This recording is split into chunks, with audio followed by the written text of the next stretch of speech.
Awareness podcast. Sponsored by SecuVantage. SecuVantage offers best-in-class, next-generation security awareness training for small and medium-sized businesses. Visit SecuVantage.com and sign up for the always-free Cybersecurity Kickstarter program, where you will get a free, online cyber risk assessment and tracking, ready-to-edit cybersecurity policy templates and checklists, and a library of security awareness posters. You can sign up today for instant access.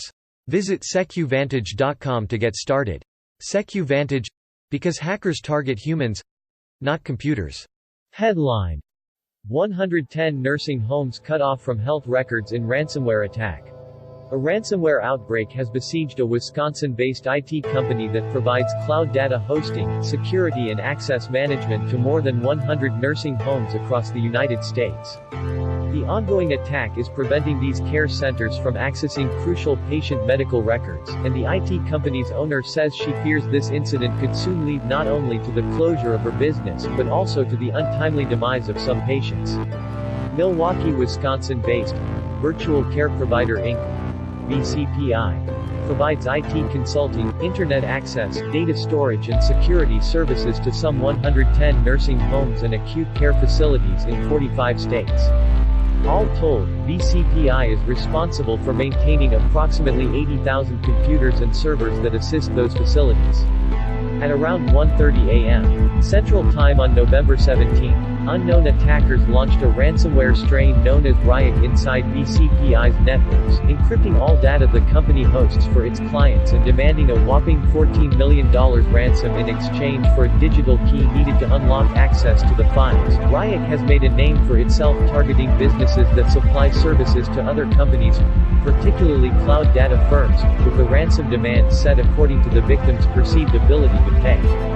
In an interview with Krebs on Security Today, VCPI chief executive and owner Karen Christensen said the attack had affected virtually all of their core offerings, including internet service and email, access to patient records, client billing and phone systems, and even VCPI's own payroll operations that serve nearly 150 company employees.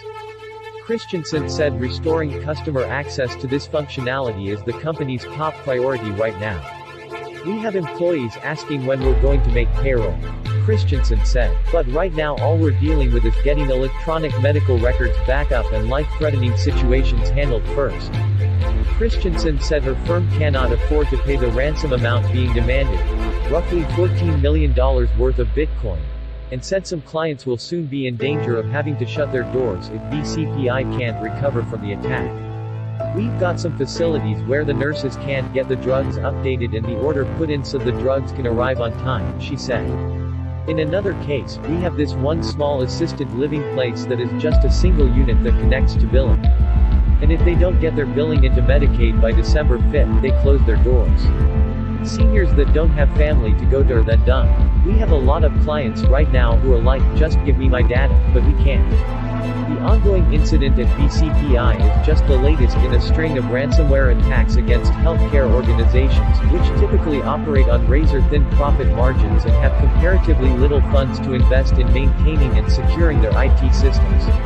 Earlier this week, a 1,300-bed hospital in France was hit by ransomware that knocked its computer systems offline, causing very long delays in care, and forcing staff to resort to pen and paper. On November 20th, Cape Girardeau, Mo-based St. Francis Healthcare System began notifying patients about a ransomware attack that left physicians unable to access medical records prior to January 1st. Tragically, there is evidence to suggest that patient outcomes can suffer even after the dust settles from a ransomware infestation at a healthcare provider. New research indicates hospitals and other care facilities that have been hit by a data breach or ransomware attack can expect to see an increase in the death rate among certain patients in the following months or years because of cybersecurity remediation efforts. Researchers at Vanderbilt University's Owen Graduate School of Management took the Department of Health and Human Services (HHS) list of healthcare data breaches and used it to drill down on data about patient mortality rates at more than 3,000 Medicare-certified hospitals, about 10% of which had experienced a data breach. Their findings suggest that after data breaches, as many as 36 additional deaths per 10,000 heart attacks occurred annually at the hundreds of hospitals examined. The researchers concluded that for care centers that experienced a breach, it took an additional 2.7 minutes for suspected heart attack patients to receive an electrocardiogram.